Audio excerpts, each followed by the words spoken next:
90 రోజుల కోర్సు పూర్తి చేస్తే చాలు 100% ప్లేస్మెంట్ సపోర్ట్ తో సాఫ్ట్వేర్ జాబ్ మీ సొంతం. వెంటనే కోడ్ జ్ఞాన్ డెస్టినేషన్ ని సంప్రదించండి.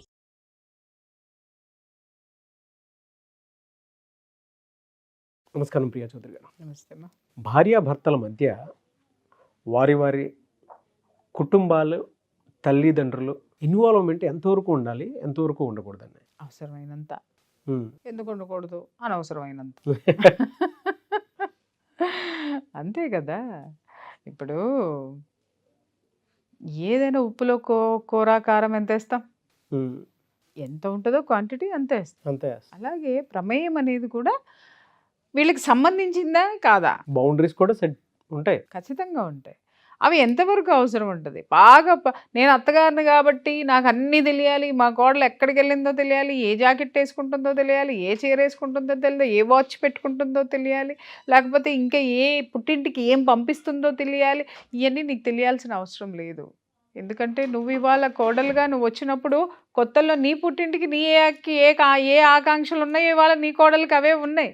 You should understand that. Okay. అలాగే కొడుకు విషయంలో కూడా వచ్చేసి, అరే జాగ్రత్త రే, ఒక్కసారి పెళ్ళానికి లొంగిపోయావు, ఇక అదంతేరా, నిన్ను అట్ట చేసేస్తుందిరా, నిన్ను ఎట్ట చేసేస్తుందిరా, అదిరా ఇదిరా, ఒకటే భయం. ఎందుకంటే వీళ్ళు అది చేస్తారు కాబట్టి. మొగుళ్ళని అది చేసేస్తారు కదా అమ్మల దగ్గర నుంచి లాగేసుకొని. అందుకని జోరీగలాగా కొడుకులను పిలిచి వాళ్ళని ఇన్వాల్వ్ అయిపోయి వాళ్ళు ఎందుకు పనికి రాకుండా తయారు చేసి వాళ్ళకి కాపురాలు సరిగ్గా చేసుకొనియరో, వీళ్ళు సంతోషంగా ఉంటారు, వాళ్ళు సంతోషంగా ఉండనివ్వరు. ఎన్ని కాపురాలు నాగరాజు గారు? అనవసరమైనటువంటి జోక్యం అన్నమాట వీళ్ళ దాంట్లో. ఇక్కడ మీ ఆవిడ ఇవాళ నాతో మాట్లాడలేదు, ఇవాళ మాట్లాడకపోతే రేపు మాట్లాడుద్ది. ఓ రోజు ఆ పిల్లకి మాట్లాడలేదు అనిపించిందేమో, ఉండరాదా? ఎందుకు మాట్లాడలేదు? అరే మీ ఆవిడ నాకు ఫోన్ చేయలే, వాడెక్కడో అమెరికాలో ఉంటాడు, ఈ అమ్మ ఎక్కడో హైదరాబాద్లో ఉండి ఉద్యోగం చేసుకుంటుంది, వాళ్ళు ఎక్కడో ఈస్ట్ గోదావరి, వెస్ట్ గోదావరి, కర్నూలు, కడప, లేకపోతే ఇంకెక్కడైనా హైదరాబాద్లోనో ఉంటారు.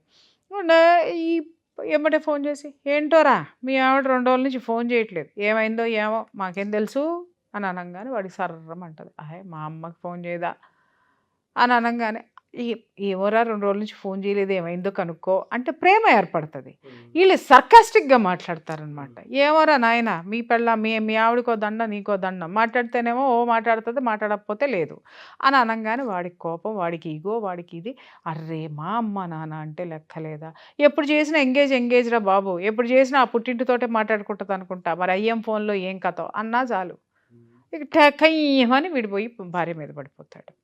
లేదు, కోడలు ఏదన్నా కొనుక్కొచ్చుకుంది, లేదా వాళ్ళ ఇంటికి సంబంధించి ఇల్లు కొనుక్కుందాం అనుకున్నారు, ఆ ఇల్లు కొనుక్కుందాం అనే దాంట్లో కూడా వీళ్ళు ఎంత డబ్బులు పెట్టాలి, ఎన్ని బెడ్రూములు కొనుక్కోవాలి, ఏం చేయాలి, అరే అది వాళ్ళ భవిష్యత్తు, వాళ్ళకొక అవకాశం ఇవ్వండి.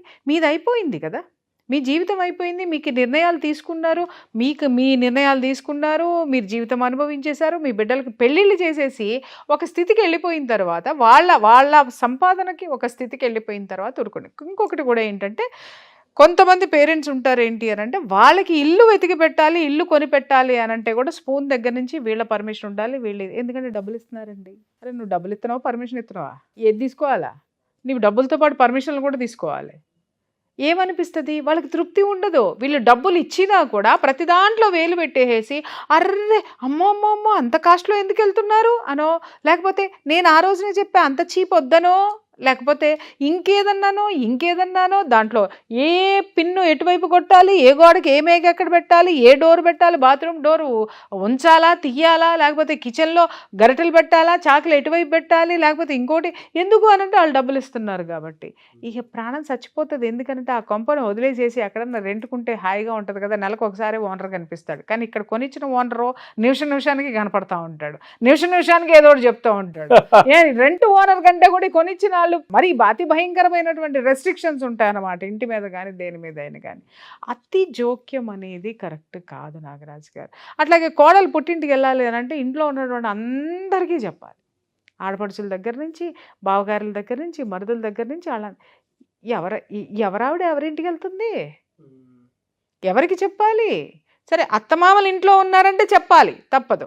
లేదు ఊరు వెళ్తున్నారు అని అంటే చెప్పాలి. ఊళ్ళో ఉన్నా కూడా, లేదు అత్తయ్య గారు నేను ఒక 4 రోజులు వెళ్తున్నాను మా పుట్టిన, సరేనమ్మా వెళ్ళరా, హ్యాపీగా వెళ్ళరా, నువ్వు ఆశీర్వదించి పంపించు. అరే మా అత్తగారు నన్ను ఆశీర్వదించిందని తొందరగా వస్తుంది, నువ్వు వెళ్ళే ముందు ఏమో అన్ని రోజులు నువ్వు ఉంటావో ఏమో మా వాడిని నువ్వు బాగా చూసుకోవట్లేదు ఈ మధ్య, వాడు అట్టయిపోతున్నాడు ఇట్టయిపోతున్నాడు అని అంటే ఇది 2 రోజులు వెళ్దాం అనుకున్నది 4 రోజులు ఉంటుంది.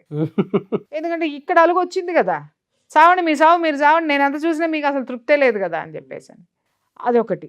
ఇంకొక విషయం ఏంటంటే పక్క వాళ్ళు కూడా అతిగా కలగజేసుకోవడం అనేది నాగరాజు. ఒక ఫ్రెండ్షిప్, ఒక నైబరు ఎవరైనా సరే ఉన్నా కూడా మనం కొన్ని హద్దులు, దేనికైనా హద్దులు పెట్టుకోవాలి. ఆ హద్దుల వరకే ఉండాలి.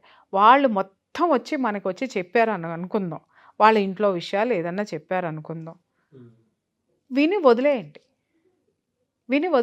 ఎందుకు అని అంటారేమో, ఇవాళ బాధలో ఉన్నారు, రేపొద్దున కలిసిపోతారు, ఏం జరుగుతుందో నువ్వు వినేసేసి, వన్ సైడ్ ఆఫ్ ది కాయినో బోత్ సైడ్స్ ఆఫ్ ది కాయినో వినేసేసి నువ్వు నీ ఇష్టం వచ్చినట్టు మాట్లాడేసి ఇద్దరిని విడదీసే ప్రయత్నంలోనో లేకపోతే ఒకళ్ళని హైలైట్ చేసే ప్రయత్నంలోనో నువ్వు మాట్లాడావు అని అంటే రేపొద్దున ఆ భార్యాభర్తలు ఇద్దరు కలిసి ఉన్న తర్వాత నీ నైజం బయటపడిన తర్వాత యాదవ ఎవరవుతారు?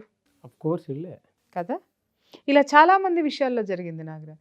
అరే పక్కన ఉన్నారు కదా, భర్త మీద కోపమో లేకపోతే భర్త పెట్టేటటువంటి మానసిక హింసో శారీరక హింసో భరించలేక ఏదో పెద్దోళ్ళనో ఫ్రెండ్స్ అనో లేకపోతే సేమ్ ఏజ్ అనో వచ్చి ఒక మాట చెప్పుకున్నారు అని అంటే మొత్తం గుళ్ళో మైక్లో చెప్పినట్టేనమాట. కొండ మీద గుళ్ళో మైక్లో చెప్పినట్టే కొంతమందికి చెప్తే మొత్తం విస్తరించేస్తారు. అది అట్లా అంటండి, మీకు తెలుసా ఇలా? అబ్బో అసలు వాళ్ళ జాతకాలు మాకు తెలుసులేండి, ఏం చెప్తారులేండి. ఎంత అసహ్యం వేస్తుందంటే ఇట్లాంటి వాళ్ళని చూస్తే. ఇట్లాంటివి నేను ఫేస్ చేశాను నాగరాజు. నాకు ఎట్లా అంటే, నాకు ఎవరైనా ఏదైనా ఒక విషయం చెప్తే ఒకవేళ వాళ్ళిద్దరు పంచాయతీకి నా దగ్గరికి వచ్చినా కూడా ఒక్క మాట నేను నోరెత్తి చెప్పను. వాళ్ళు చెప్పిన కామెంట్స్, ఒకరి మీద ఒకరు చెప్పుకున్న కంప్లైంట్స్ కింద చెప్పను నేను. నువ్వంటే ఆవిడకి ఇష్టం, ఆ అమ్మాయి అంటే నీకు ఇష్టం, మీ ఇద్దరు పలానా సంబంధం, మీరు బాగుండండి. లేదు ఇద్దరు మగాళ్ళు కొట్టుకున్నారు, ఎందుకయ్యా నీ గురించి ఎప్పుడు చెప్పినా మంచిగానే చెప్తానే ఉన్నాడు, ఎందుకు నువ్వు ఊరికే ఆవేశపడుతున్నావు, ఎందుకు నువ్వు హ్యాపీగా ఉండు, అయిపోయింది, మనం సేఫ్ వాళ్ళు సేఫ్. అదే నువ్వు ఇట్టంట కదా, నువ్వు అట్టంట కదా, ఆ రోజు చెప్పాడు, నువ్వు ఎట్టెందుకు చేసావు, నువ్వు అట్టెందుకు చేసావు, అయ్యో నువ్వు ఇంత మంచోడువా, మరి వాడట్ట చెప్పాడేంటి, అయ్యో మళ్ళీ వాడి దగ్గరికి వెళ్తే అయ్యో మీరు ఇంకా మంచి వాళ్ళ, మరి వీళ్ళు ఇట్ట చెప్పారేంటి అని అక్కడే చెప్తే ఏదో ఒక రోజు ఇటు ఒక చంప ఇటు ఒక చంప పగిలిపోద్ది.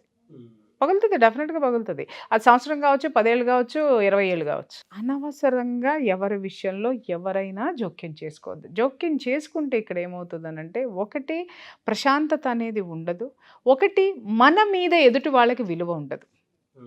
అది అత్తగారి పోస్ట్ తీసుకో, ఆడపడుచు పోస్ట్ తీసుకో, నైబర్ పోస్ట్ తీసుకో, ఫ్రెండ్ పోస్ట్ తీసుకో, ఏ పోస్ట్ అయినా తీసుకో నాగరాజు గారు, ఒకటే విషయం.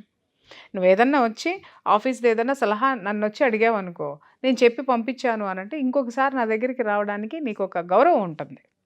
అట కాకుండా అటుపోతే ఇటుపోతే ఇటు రావయ్యా నాగరాజు ఒకసారి రా, ఏదో మాట్లాడాలి నీతో అని చెప్పేసి ఆ నిమిషానికి ఒకసారి వాళ్ళేంటి అట్ట కూర్చున్నారు, వీళ్ళేంటి ఇట్ట నుంచున్నారు, అదేంటి అట్ట ఉంది, నీకు అసలు అర్థం కావట్లేదు, నువ్వు అది అని నేను ఒక 2 రోజులు చెప్పాను, 3 రోజులు చెప్పాను అనుకో, 4 రోజులు నీ పరిస్థితి ఏంటి, దీని ఎప్పుడు పీకే సోతలు పారేద్దామా, డోర్లు ఎప్పుడు క్లోజ్ చేద్దామా, ఇది అవసరమా నాకు? అవును. ప్రియా చౌదరి ఎప్పుడు వస్తుందా, నేను ఈ విషయానికి సొల్యూషన్ ఎప్పుడు తీసుకుందామా అనే గౌరవాన్ని నేను నిలబెట్టుకున్నాను అనుకో, అప్పుడు ఏమవుతుంది, నాకు ఇక్కడ చాలా స్వతంత్రత ఉంటుంది, చాలా మనశ్శాంతి ఉంటుంది, హుందాగా కూడా ఉంటుంది. అది కాకుండా పద్దాక పిలిచి ఏంటా వాళ్ళేంటి అట్లా మాట్లాడుతున్నారు, వీళ్ళేంటి ఇక్కడ కూర్చున్నారు, ఎందుకు అట్లా చేస్తున్నారు, ఎందుకు అసలు నీకు అడ్మినిస్ట్రేషన్ చేయడం రావట్లేదు, లేకపోతే నువ్వు వాళ్ళతో అట్లా ఎందుకు మాట్లాడో, లేకపోతే వీళ్ళతో ఇంటర్వ్యూలు ఎట్లా చేసావు, వాళ్ళది ఎందుకు అలా జరిగింది, వీళ్ళది ఎందుకు ఇలా ఇట్లా మాట్లాడుతూ కూర్చున్నాను అనుకోండి, వాళ్ళ గురించో వీళ్ళ గురించో నీ అడ్మినిస్ట్రేషన్ గురించో ఇంకోటి గురించో అనవసరమైనటువంటి జోక్యం నేను చేసుకుంటున్నాను అనుకోండి, ఎంతవరకు కరెక్ట్. కానీ కొన్ని విషయాల్లో నువ్వు పిలవకుండానే జోక్యం చేసుకుంటా, ఎందుకు, అది నీకు అవసరం, నువ్వు సరిదిద్దుకోవాల్సినటువంటి అవసరం ఉంది అక్కడ. అది సరిదిద్దుకోకపోతే నీకే ప్రాబ్లం. కాబట్టి ఆ స్వతంత్రత నాకు ఉంది, కాబట్టి ఆ స్వతంత్రత ఉంది కాబట్టి కనీసం పిలిచి ఇదిగో నువ్వు ఈ పని చేయొద్దు, అక్కడ అది జరుగుతుంది, కొంచెం చూసుకోండి నాగరాజు, అది కరెక్ట్ కాదు, అది మీకే ప్రాబ్లం అవుతుంది. ఎందుకు చెప్తాను, నువ్వు నాకు గౌరవం ఇచ్చావు, ఆ గౌరవం నేను నిలబెట్టుకున్నాను, నేను చెప్తే నువ్వు వింటావు అనేటటువంటి నమ్మకం ఒకటి ఉంది కాబట్టి నేను మాట్లాడతాను. అదే కాకుండా ఆవిడ ఎట్టగా చెప్తుందిలే ఏదో మీరు కానివ్వండిలే అని అంటే 3 ఏళ్ళు నువ్వు నేను ఇక్కడ కూర్చునే వాళ్ళం కాదు, కొట్టుకున్న రోజులు లేవా, విపరీతంగా ఉన్నాయి. కానీ ఎక్కడ ఎందుకు స్ట్రాంగ్గా కూర్చోవటం ఏంటంటే ఎప్పుడు వ్యక్తిగతమైనటువంటి విషయాల్లో జోక్యం చేసుకోవాలి. మనం కొట్టుకుంది తిట్టుకుంది ఏ విషయంలో కొట్టుకున్నాం టైమింగ్సో సబ్జెక్ట్సో లేకపోతే ఇంకేదన్నానో లేకపోతే నా టైం సెట్ కాకపోతేనో లేకపోతే ఏదన్నా ప్రఫార్మా ఇష్యూసో లేకపోతే కొంత ల్యాగ్ చేస్తేనో నిలబెట్టి కడిగేయటం ఇది చేయడం. అమ్మో తల్లి ఇంకా ప్లీజ్ ప్లీజ్ ప్లీజ్ ప్లీజ్ అన్నాను.